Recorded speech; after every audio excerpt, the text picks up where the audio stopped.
ഇപ്പം നമ്മൾ butterfly park കണ്ടു. നമ്മൾ അതിൻ്റെ അകത്ത് നമ്മുടെ ഒരു ബാല്യകാലത്തിൽ നിന്ന് നമ്മൾ വീണ്ടും തിരിച്ചു വന്നു.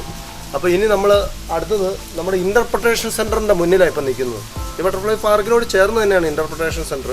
ഇവിടെ ഒരു ആല് നിൽപ്പുണ്ട്, കുറച്ച് നല്ല ഈറ്റ ഇല്ലി എല്ലാം കൂടെ മനോഹരമായൊരു സ്ഥലമാണ്, നമുക്ക് നിൽക്കാൻ പറ്റും, നല്ല സ്റ്റൈലാണ്. അപ്പോൾ ഇതിനകത്ത് വളരെ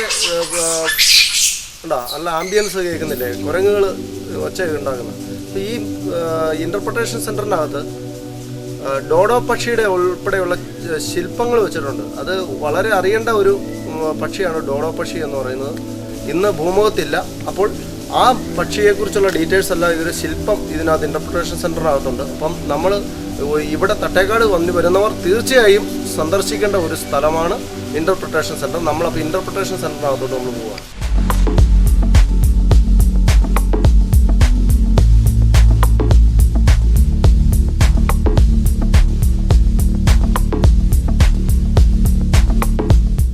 ഈ കയറിയിരിക്കുന്നത് ഇന്റർപ്രിട്ടേഷൻ സെന്ററിനകത്താണ്, ഫോറസ്റ്റിന്റെ. ഇവിടെയാണ് ആമുഖമായിട്ടുള്ള കാര്യങ്ങൾ കൊടുത്തിട്ടുണ്ട്. ഈ ഡോക്ടർ സലീം അലിയുടെ നാമധേയത്തിലാണ് ഈ സ്ഥാപനം, ഈ തട്ടേക്കാട് പക്ഷിസങ്കേതം അറിയപ്പെടുന്നത്. ഉഷ്ണമേഖല പക്ഷിസങ്കേതം എന്ന ഏഷ്യയിലെ ആദ്യത്തെ പക്ഷിസങ്കേതമാണ്. ഇവിടെ നിരവധി പക്ഷികളുടെ ചരിത്രം, അതിന്റെ ജീവിത രീതി, കാര്യങ്ങളെല്ലാം പ്രതിപാദിച്ചിട്ടുണ്ട്. അത്തരത്തിലുള്ള കാഴ്ചകളാണ് നമ്മളിപ്പോൾ ഇങ്ങോട്ട് അകത്തോട്ട് കാണാൻ പോകുന്നത്.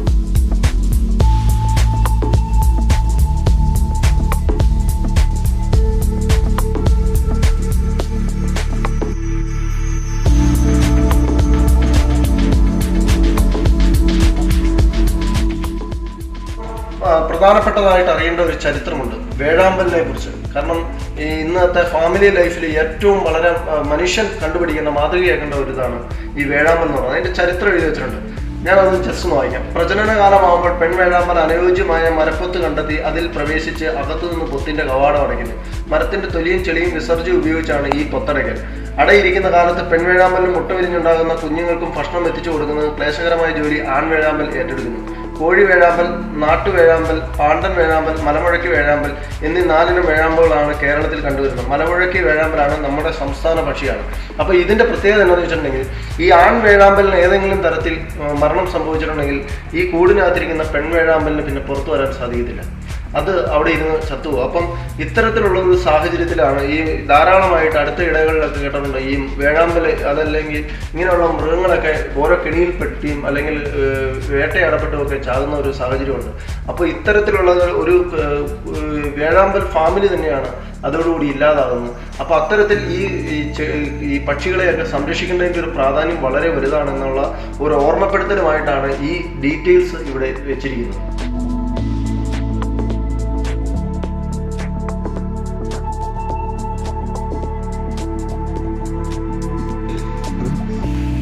ഇത് ഇപ്പം നമ്മൾ കണ്ടതാണ് ബേർഡ് റിങ് എന്ന് പറയുന്നത്. എന്ന് പറഞ്ഞിട്ടുണ്ടെങ്കിൽ ഇവിടെ ഒരു പക്ഷിയുടെ കാലിൽ ഈ റിങ് ഘടിപ്പിച്ചു വയ്ക്കും. അതിനുശേഷം ഈ റിങ്ങുമായിട്ട് ഈ പക്ഷി വേറെ രാജ്യങ്ങളിലൂടെ പറന്നു ചെന്ന് അവിടെ ചെന്ന് കഴിയുമ്പോൾ അവിടുത്തെ പക്ഷി നിരീക്ഷകർക്ക് ഇത് കിട്ടുമ്പോൾ ഈ റിങ്ങിലെ ഡീറ്റെയിൽസ് നോക്കുമ്പോൾ അത് നമ്മുടെ ഇവിടെ നിന്ന് വിട്ടതാണെന്ന് മനസ്സിലാക്കി അവർ അവിടെ നിന്ന് നമുക്ക് ഇൻഫർമേഷൻ തരും, നിങ്ങൾ അവിടെ നിന്ന് റിങ് വിട്ടിരിക്കുന്ന പക്ഷി ഇവിടെ എത്തി. അപ്പോൾ അതിനു വേണ്ടിയിട്ടുള്ള ഒരു സംവിധാനമാണ് ഇവിടെ. പ്രധാനപ്പെട്ട പക്ഷി നിരീക്ഷണ കേന്ദ്രങ്ങളിലെല്ലാം ഇത്തരത്തിലുള്ള സംവിധാനമുണ്ട്. അതും ഇവിടെ നമുക്ക് ഈ ഇന്റർപ്രിട്ടേഷൻ സെന്ററിൽ അത് പ്രദർശിപ്പിച്ചിട്ടുണ്ട്. നമ്മളിപ്പോൾ നിൽക്കുന്നതാണ് ഡോഡോ പക്ഷി എന്ന് പറയുന്നതിൻ്റെ ഒരു പ്രതിമയാണ് ഉണ്ടാക്കി വെച്ചിരിക്കുന്നത്. കാരണം പ്രതിമ മാത്രം അല്ലെങ്കിൽ അതിൻ്റെ ചിത്രങ്ങൾ മാത്രമാണ് ഇന്ന് ഭൂമുഖത്തുള്ളൂ, പക്ഷിയില്ല. ഈ പക്ഷി നൽകുന്ന ഒരു പാഠം വളരെ വലുതാണ്. ഒരു ആവാസ മേഖലയിൽ പക്ഷിമൃഗാദികൾക്കുള്ള സ്ഥാനം എന്താണെന്ന് കാണണമെങ്കിൽ നമ്മൾ ഈ ഡോഡോയുടെ ജീവിതം ഒന്ന് വായിച്ചാൽ മതി.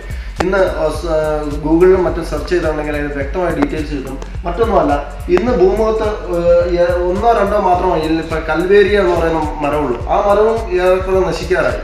ഈ മരം ഇനിയിപ്പോൾ ഭൂമിയിൽ വളരുകയില്ല. കാരണം അത് വളരണമെങ്കിൽ ഈ ഡോഡോ എന്ന് പറയുന്ന ഈ ഭക്ഷിക്കുന്ന ഈ മരത്തിന്റെ വിത്ത് ഈ പക്ഷിയുടെ ഉള്ളിൽ ആമാശയത്തിൽ 2 ദിവസം സൂക്ഷിക്കപ്പെടുകയും അതിനുശേഷം ആ വിത്ത് വിസർജിക്കപ്പെടുമ്പോൾ അത് മാത്രമാണ് പൊട്ടിമുളച്ച് ഈ പറയുന്ന വൃക്ഷം വളർന്നു വരികയുള്ളൂ. അത്തരത്തിലുള്ള ഒരു സാഹചര്യത്തിലാണ് ഈ പക്ഷിയുടെ വംശനാശം സംഭവിക്കപ്പെട്ടതോടുകൂടി ഈ മരവും ഭൂമുഖത്ത് നിന്ന് അപ്രത്യക്ഷമായിരിക്കുകയാണ്. ഈ ഡോഡോയ്ക്ക് വംശനാശം സംഭവിക്കാൻ കാരണം അത് ഒരു ദ്വീപിൽ മാത്രമായിട്ടാണ് ജീവിച്ചിരുന്നത്. ആ ദ്വീപിൽ മറ്റ് ജീവികളൊന്നുമില്ല. മനുഷ്യൻ ആ ദ്വീപിലേക്ക് കടന്നു ചെന്നതോടുകൂടി ഇതിന് ഓടി രക്ഷപ്പെടാൻ പറ്റില്ല. കാരണം ഇതിന് വേറെ ശത്രുക്കളൊന്നും ഇല്ലാതെ ഈ ദ്വീപിൽ വർഷങ്ങളോളം ഇത് ജീവിച്ചതുകൊണ്ട് തന്നെ പിൽക്കാലങ്ങളിൽ ഡോഡോയ്ക്ക് സ്വാഭാവികമായിട്ട് അതിൻ്റെ ഒരു കായികശേഷി നഷ്ടപ്പെട്ടു. പിന്നെ മനുഷ്യൻ അവിടേക്ക് കടന്നു ചെന്ന് കഴിഞ്ഞപ്പോൾ അവിടെ ഈ ഡോഡോയെ ധാരാളമായി വേട്ടയാടി. അങ്ങനെയാണ് ഡോഡോ പക്ഷി ഇല്ലാതായി തീർന്നത്.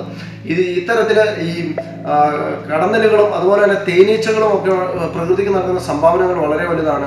ഓരോ കാട്ടുതീയിലൂടെയും എല്ലാം ഇത്തരത്തിലുള്ള മൃഗങ്ങളും മറ്റും കൂട്ടക്കുരുതി നടത്തപ്പെടുമ്പോൾ അത് സമൂഹത്തിൻ്റെ ഒരു ജൈവ വ്യവസ്ഥ തന്നെ ഇല്ലാതായി തീരുകയാണ്. അപ്പോൾ അതിനാൽ ഇത്തരത്തിലുള്ള മൃഗങ്ങളെ സംരക്ഷിക്കണമെന്ന പാഠമാണ് ഈ കാണുന്ന നമ്മൾക്കിടെ പിന്നിലുള്ള ഈ പ്രതിമ നമുക്ക് പറഞ്ഞു തരുന്നത്. അതും ഈ തട്ടേക്കാട് പക്ഷി സങ്കേതത്തിലെ ഏറ്റവും പ്രധാനപ്പെട്ട ഒരു ആകർഷണമാണ് ഈ പ്രതിമ.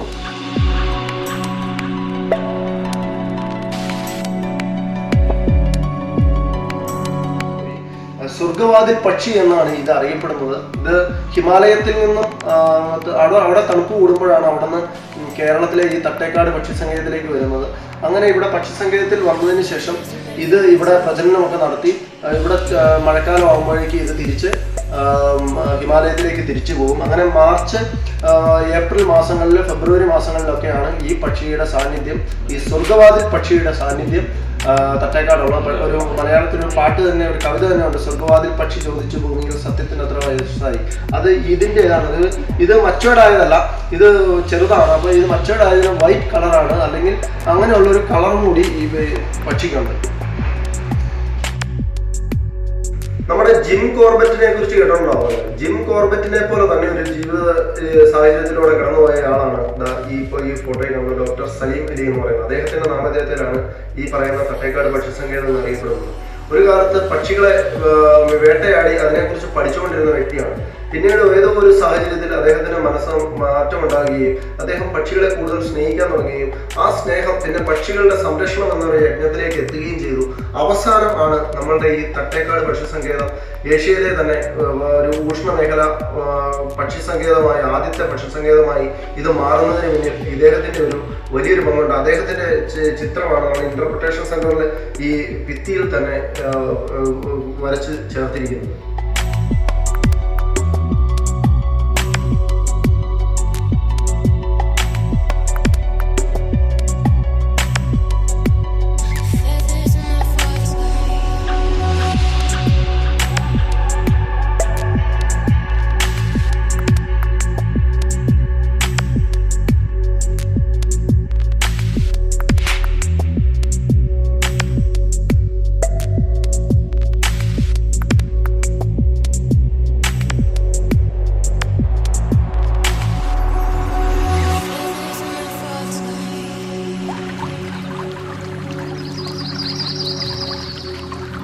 അപ്പോൾ ഇതാണ് നമ്മുടെ തട്ടേക്കാട് പക്ഷി സങ്കേതത്തിലെ ടിക്കറ്റ് കൗണ്ടർ. അത് മാത്രമല്ല ഇത് എക്കോ ഷോപ്പ് കൂടിയാണ്.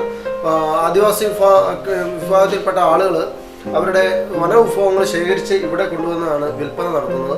അപ്പോൾ അതിലിത് പ്രധാനപ്പെട്ട ഒന്നാണ് നമ്മുടെ ഈ ലെഗ് മസാജറായിട്ട് ഉപയോഗിക്കുന്നതാണ്. ഈ ഇരുൾ എന്ന് പറയുന്ന തടിയിൽ നിന്ന് കൊത്തി ഉണ്ടാക്കിയതാണ്. വളരെ ഈ പിരമിഡ് പോലെ വളരെ രസകരമായ രീതിയിലാണ് ഡിസൈൻ ചെയ്തിരിക്കുന്നത്. അപ്പോൾ ഇത് നമ്മുടെ കാലിൽ വെച്ച് രക്തഓട്ടം വർദ്ധിപ്പിക്കുന്നതിന് വേണ്ടിയിട്ടുള്ള ഒരു മസാജിങ്ങിന് വേണ്ടിയിട്ടുള്ള ഒരു സംവിധാനമാണ് ഇത്. അത്തരത്തിൽ നിരവധി സംഭവങ്ങൾ ഇവരോട് ഇത് ചെയ്തിട്ടുണ്ട്. ഇത് ഗ്രീൻ ടീ ആണ്. ഗ്രീൻ ടീ അടക്കമുള്ള സംഭവങ്ങളെല്ലാം ഇവിടെ ഇത് ചെയ്തിട്ടുണ്ട്. അതുപോലെ തന്നെ ഷുഗർ ഗ്ലാസ് എന്ന് പറയുന്ന ഇതിനകത്ത് വെള്ളം ഒഴിച്ച് ഇങ്ങനെ വെച്ചിട്ട് അത് പിറ്റേ ദിവസം എടുത്ത് കുടിച്ചിട്ടുണ്ടെങ്കിൽ ഈ ഷുഗർ രോഗികൾക്ക് ഭയങ്കരമായിട്ട് ഈ ഷുഗറിൻ്റെ ആ പ്രശ്നം മാറുന്നതാണ്. അപ്പോൾ അതിനു വേണ്ടിയിട്ടുള്ള സംവിധാനമാണ്.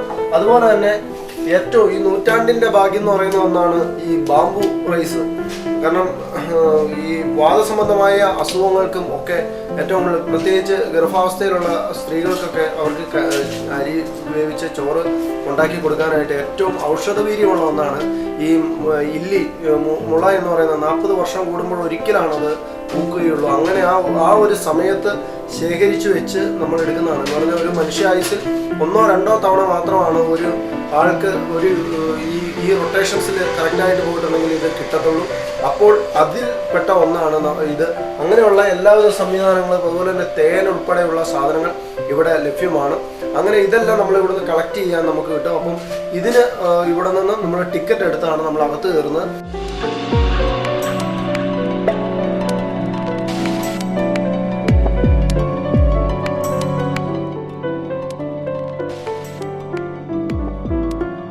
ഇപ്പം ഞാൻ നിൽക്കുന്നത് തട്ടേക്കാട് ഭക്ഷ്യസങ്കേതത്തിൻ്റെ ഗേറ്റിനോട് ചേർന്നാണ്. ഇവിടെ ടിക്കറ്റ് കൗണ്ടറുണ്ട്. ടിക്കറ്റ് എടുത്തതിന് ശേഷമാണ് നമ്മൾ ഉള്ളിലേക്ക് പ്രവേശിക്കുന്നത്.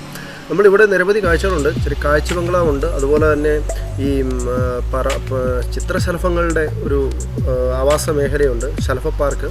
അതിനോട് ചേർന്ന് തന്നെ നക്ഷത്രവനമുണ്ട്. പിന്നെ ഇവിടെ ഇതിലൂടെ നമുക്ക് ബോട്ടിങ്ങിനുള്ള ഒരു ഫെസിലിറ്റി നമ്മൾ നോക്കുന്നുണ്ട്. അങ്ങനെ ഒരു ബോട്ടിങ്ങിന് സൗകര്യം ലഭിച്ചിട്ടുണ്ടെങ്കിൽ ബോട്ടിങ്ങിൽ നമ്മൾ എന്തൊക്കെ കാഴ്ചകൾ നമുക്ക് ബോട്ടിങ്ങിലൂടെ നമുക്ക് പോയാൽ സാധിക്കുമെന്ന് നമ്മൾ നോക്കുന്നുണ്ട്.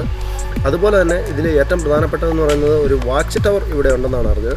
അപ്പോൾ നമുക്ക് ആ വാച്ച് ടവറിൻ്റെ സൗകര്യങ്ങൾ നമുക്ക് ഇന്നത്തെ അന്വേഷിക്കണം. അതിൽ ഏറ്റവും പ്രധാനപ്പെട്ടതെന്ന് പറയുന്നത് ഈ തട്ടേക്കാടിൻ്റെ മാത്രം ഒരു സ്വകാര്യ അഹങ്കാരമായ makkachi kada എന്ന് പറയുന്ന ഒരു പക്ഷിയുണ്ട്. നിരവധി പക്ഷി സ്നേഹികൾ ഇവിടെ വരുന്നതും ഈ makkachi kada തേടിയാണ്. കാരണം ഈ ഭൂമുഖത്ത് തന്നെ പശ്ചിമഘട്ട മലനിരകളിൽ പ്രത്യേകിച്ച് ഈ തട്ടേക്കാട് മാത്രം ഉള്ള ഒരു പക്ഷിയാണ് makkachi kada. പിന്നീട് ഈ ശ്രീലങ്കയിലും മാത്രമാണ് ഈ പക്ഷിയെ കണ്ടിട്ടുള്ളൂ. makkachi kada തേടിയുള്ള നമ്മുടെ യാത്ര തുടരുകയാണ്. അടുത്ത എപ്പിസോഡിൽ makkachi kadയുടെ കാഴ്ചകളും വിശേഷങ്ങളുമായി നമ്മൾ വീണ്ടും വരുന്നതാണ്.